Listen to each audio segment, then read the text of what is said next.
ঝক ঝক ঝক train চলেছে, ট্রেনের বাড়ি কই?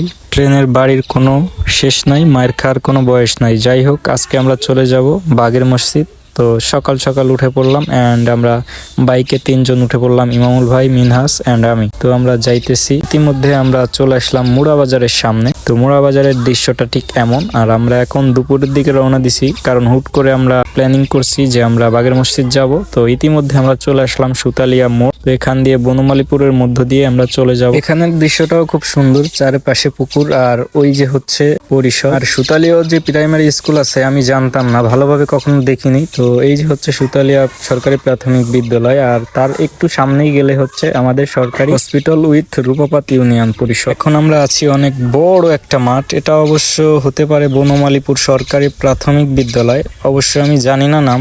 এখান দিয়ে গেছি অনেকবার, বাট নামটা সেভাবে পড়া হয় নাই আর জানিও না। যদি কেউ জানেন অবশ্যই একটা কমেন্ট করে জানিয়ে দিবেন। আর এখন আমরা আসছি মেন রাস্তায়, ব্যাসপুরের রাস্তা এটা। তো এখানে অনেক সুন্দর দৃশ্য, কারণ চারপাশ দিয়ে শুধু ঘাস আর ঘাস, আর দৃশ্যগুলা জাস্ট অ্যামেজিং। তো এখন আমরা চলে আসলাম সুন্দর একটা বাড়ির সামনে। এই বাড়ির সামনে দিয়ে গেলেই অনেক ভালো লাগে, কারণ এত সুন্দর একটা দৃশ্য। আর মেন রাস্তার পাশে হচ্ছে বাড়িটা, আর এটা হচ্ছে রেল স্টেশন। মনে হয় এটা ব্যাসপুর রেল স্টেশন হতে পারে, আমি শিওর জানি না। তো আমরা এখন বাগানের মধ্য দিয়ে যাইতেছিলাম, আমার তো বাগান দেখলেই ভয় করে। তো এই পাশে আরেকটা বাড়ি আছে, যে বাড়িটার দৃশ্যগুলো আরো সুন্দর লাগে, কারণ টিনের বাড়ি কিন্তু পরিবেশটা খুবই সুন্দর, যেটা বলে বোঝানো সম্ভব না। আমি বারবারই শুধু দেখতেছিলাম এই বাড়িটা। তো ইতিমধ্যে আমরা চলে আসলাম বাগের মসজিদ। এই মসজিদটা অনেক বড় একটা এরিয়া নিয়ে, আর এখানে প্রতিনিয়ত মানুষ আসে, মানত করে, এবং প্রতি শুক্রবারে, বিশেষ করে প্রতি শুক্রবারে অনেক মানুষ আসে। তো এই যে হচ্ছে সামনের দিকটা, আমি এর আগেও আসছিলাম শিহাবকে নিয়ে, শিহাব এখন বিদেশ আছে। তো এই যে হচ্ছে সেই সামনের দৃশ্যটা, তো আরো উন্নত হবে ইনশাআল্লাহ। তো এই যে হচ্ছে দেখেন কত লোকজন আর গাড়ি ঘোড়া এখানে রাইখা তারপর হচ্ছে নামাজ পড়বে। নামাজ শেষে হচ্ছে তারা সিন্নিটা নিয়ে তারপর হচ্ছে যাবে। এটা হচ্ছে সামনের লুক। তো আমি একটু ভিতরে যেতেই এই যে হচ্ছে মসজিদের অজুখানা। বাগের মসজিদের অজুখানা হিসেবে অজুখানাটা একটু ছোট হলেও ভিতরের দৃশ্যটা অনেক সুন্দর আর খুবই ইউনিক ভাবে তারা ডিজাইন করেছে, মানে বাইরের রাষ্ট্রের মতন একটু ডিজাইনটা করেছে।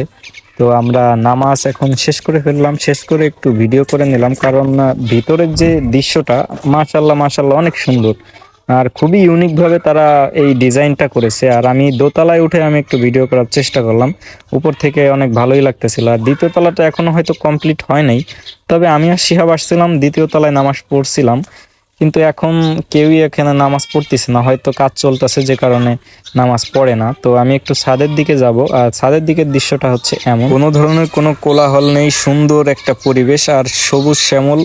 এই বাংলাদেশটা আসলেও অনেক সুন্দর, যা বলে বোঝানো সম্ভব না। তো আমরা এখন বাড়ির উদ্দেশ্যে রওনা হব, কারণ অনেক সময় আসছি। তো এই বাড়িটাও যতই দেখি ততই ভালো লাগে। যাই হোক, শরীরটা খুব খারাপ, যে কারণে ভয়েসটা খুব খারাপ লাগছে। ইতিমধ্যে দেখলাম আমাদের এখানে ট্রেন চলে আসছে, এটা হচ্ছে বনমালীপুর স্ট্যান্ড। তো সবাই একটু ছবি তোলার জন্য ব্যস্ত, আর আমার শরীর খুব অসুস্থ, তারপরও আসলাম, এই রোদে দাঁড়াইলাম একমাত্র এই ট্রেন দেখার জন্য।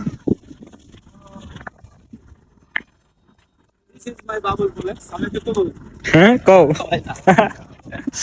লোকজন দেখতে পাচ্ছেন উঠতেছে নামতেছে, আর আমি ট্রেন দেখি নাই এমন কোনো কথা নাই, তবে ট্রেন দেখেছি, তবে এত কাছ থেকে দেখবো এটা কখনো আশা করি নাই। আর এটা আশা না করাই ভালো, কারণ এত কাছ থেকে ট্রেন না দেখাই ভালো। সবাই তো আর সমান না, কিছু লোক আছে যে মধ্যে পড়েও যেতে পারে, স্বাভাবিক। তো এত কাছে কেউ আসবেন না দয়া করে। তো ভিডিওটা এখানেই শেষ করছি, আল্লাহ হাফেজ।